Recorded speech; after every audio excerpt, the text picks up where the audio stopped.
आप देसी गाय क्यों नहीं पालते हो? कैसे पालूं सर मैं देसी गाय? पेट पालूं या देसी गाय पालूं?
आप जो ये गौशालाएं देख रहे हैं, ये गाय का ओरिजिनल स्थान नहीं हुआ करता था। गाय हमेशा गौपालक के घर पे होता था और गाय उसकी संस्कृति का हिस्सा होता, बैल जो होती उनके खेती के सदुपयोग में आती।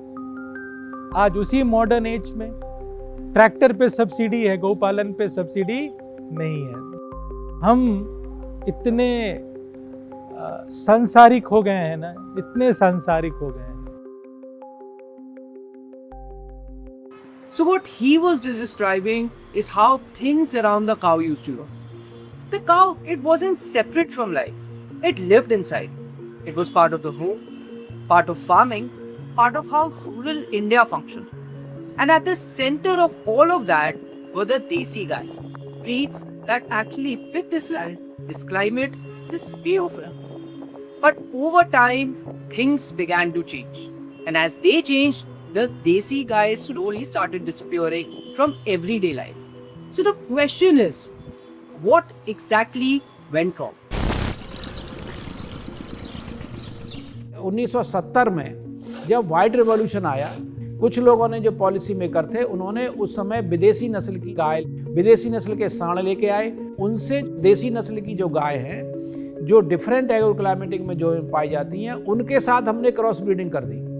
यानी जो हमारी प्योर नस्ल की जो देसी गाय है, जिसका पोटेंशियल 20 से 25 लीटर दूध देने का है, तो इस लालच में आके हम लालच में आ गए और उस समय एक कॉमर्शियल एस्पेक्ट आ गया। तो उससे नुकसान ये हो गया कि जो जेनेटिक्स पूल था वो डाइल्यूट हो गया और हमारी जो अपनी देसी जो गौवंश था वो धीरे धीरे समाप्ति कगार पे आ गया। जो हमारा देसी गौवंश है उसमें जो प्योरिटी का लेवल है वो बहुत कम हो गया है। 50% से कम प्योरिटी हो गई है। अगर हम फील्ड कंडीशन में जा रहे और एक अच्छी साहिवाल गाय हमें देखनी है, ढूंढनी है, तो वो किसानों के यहाँ भी बहुत मुश्किल से मिल पाती है।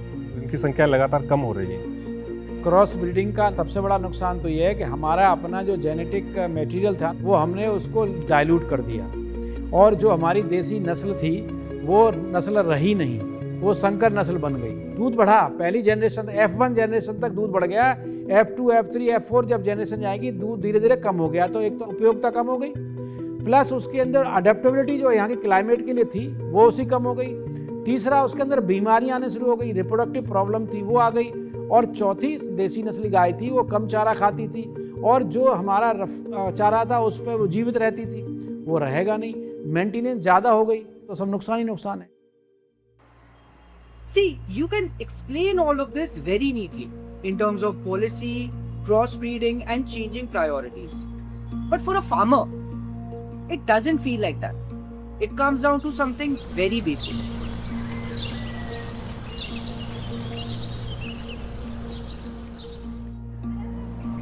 आप देसी गाय क्यों नहीं पालते हो? कैसे पालूं सर मैं देसी गाय? पेट पालूं या देसी गाय पालूं?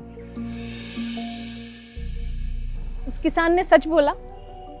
अगर किसान भूखा है तो वो गाय की सेवा कैसे करेगा? भूखे पेट भजन नहीं होता। सिर्फ गाय के दूध से किसान के लिए इकोनॉमिक वायबल नहीं होता। So therefore, care and emotions alone are not sufficient.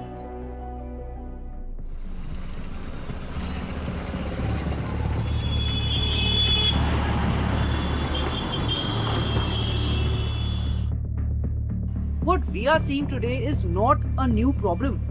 This disconnect between the farmer and the desi guy had already started decades ago. Even in a place like Vrindavan, where the cow has always been central, its place in everyday life was already shrinking. And that's what led to the first real attempt to change things.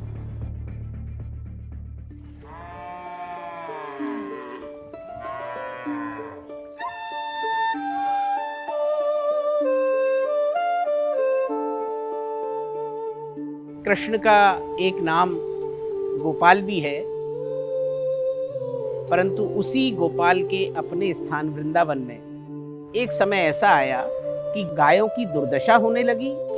1936 से पहले संत हासानंद जी का वृंदावन आना हुआ।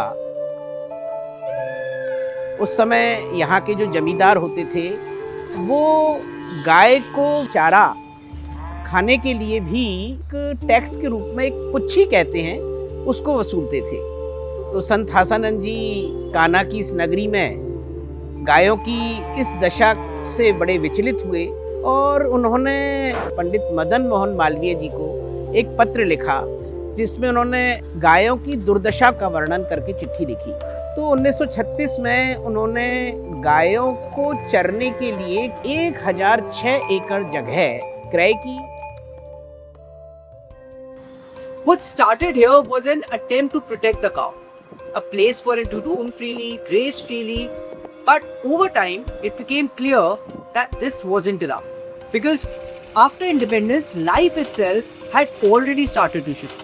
Land changed, policies changed, and the way people lived and farmed moved in a very different direction. And somewhere in that shift, the Desi Gai lost its place. So the approach itself had to change.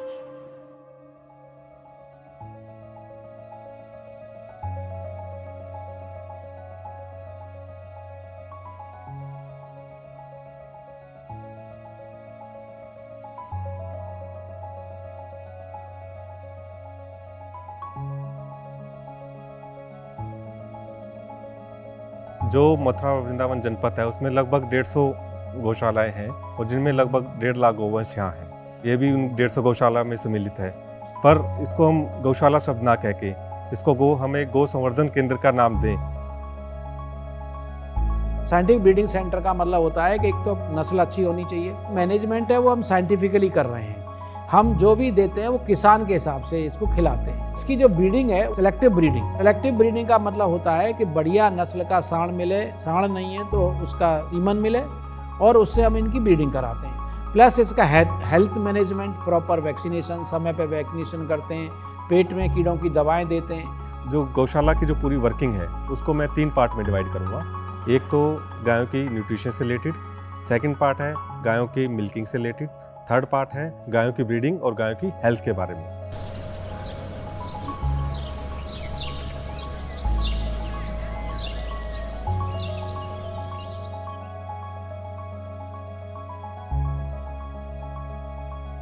पहले हम हरा चारा सिर्फ 11 एकड़ पे करते थे, लेकिन अब हमारा हरा चारा इतना पर्याप्त हो रहा है, जो जितनी हमारी गाय हैं उन सबकी पूर्ति हम उसी से करते हैं। भूसा भंडार भी देखा होगा आपने, गर्भवती गायों के लिए अलग से सेट की व्यवस्था है। चिकित्सा हेतु मेडिकल टीम पूर्ण रूप से उपलब्ध है।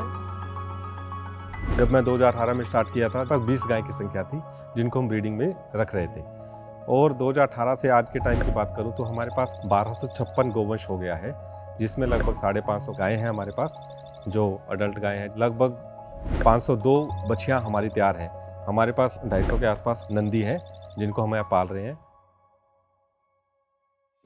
So clearly, it's no longer just a gaushala. There's a structure. How they feed the animal, how they breed them, how they manage their health. It's all being done very deliberately. But even then, none of this really matters if the cow stays here. She has to go back to the farm. And the farmer has to want her there. It only survives when it goes back to the farm and makes sense for the farmer. Farmer के लिए जो economic viability आती है वो दो चीज़ों से आएगी। एक, इंडिविजुअल गाय का मिल्क प्रोडक्शन बढ़े, जिसको कि हम ईल्ड बोलते हैं। दूसरा, किसान के पास इतनी गायें हो, 8, 10, 15 हो, जिससे कि उनका जो पर डे का मिल्क प्रोडक्शन हो वो इतना हो कि सारे कॉस्ट कवर करने के बाद उनके पास कुछ प्रॉफिट मार्जिन बचे। So we have an ecosystem approach that it is not only about cow and cow based economy but integrating the farming system with it. But that raises another question. Who's funding all of this? 1200 plus cows don't run on goodwill, and donations, however generous, don't last forever. So can this place actually pay for itself?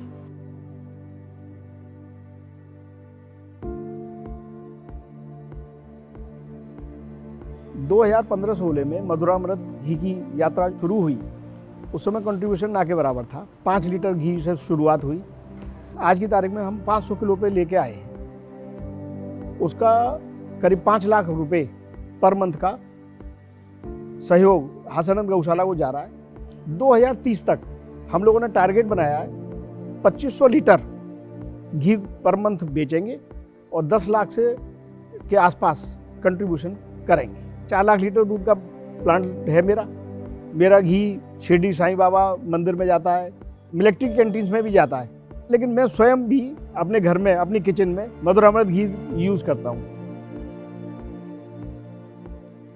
हसनंद गौशाला से ग्वालों के द्वारा दूध आता है। दूध का purity test होता है। फर्मेंटेशन के लिए एक स्पेशल दही होता है, उसको उसमें ऐड करते हैं। 3 दिन के बाद फिर उसका बटर बनाते हैं। बटर को स्लो प्रोसीजर से मेल्ट करके फिर घी बनाते हैं, जिससे उसकी गुणवत्ता परिपूर्ण रहे।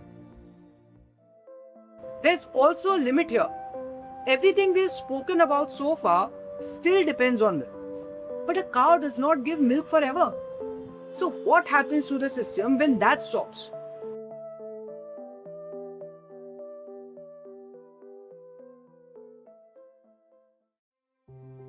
गाय से हमें दूध मिलता है, दही मिलता है, घी मिलता है और गौमूत्र मिलता है और गोबर मिलता है, जिसको हम गोमय बोलते हैं।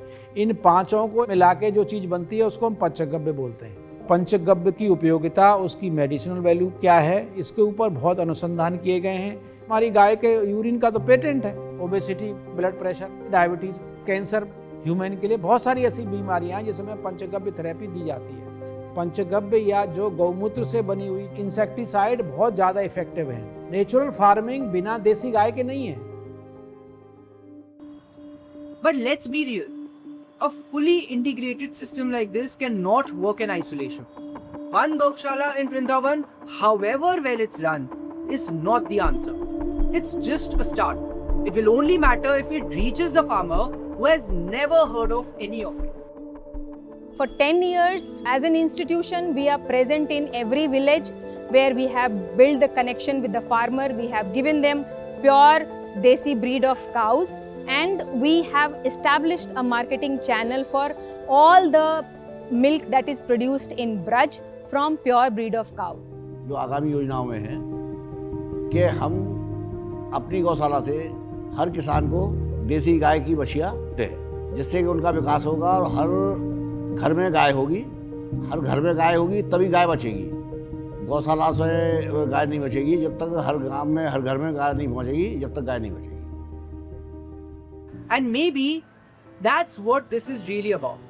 Not just protecting the cow, but rebuilding something that once made sense. And putting the desi guy back into the world that no longer runs the same.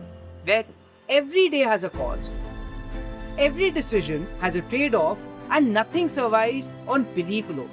Because in the end, the desi guy survives only if someone chooses to keep it.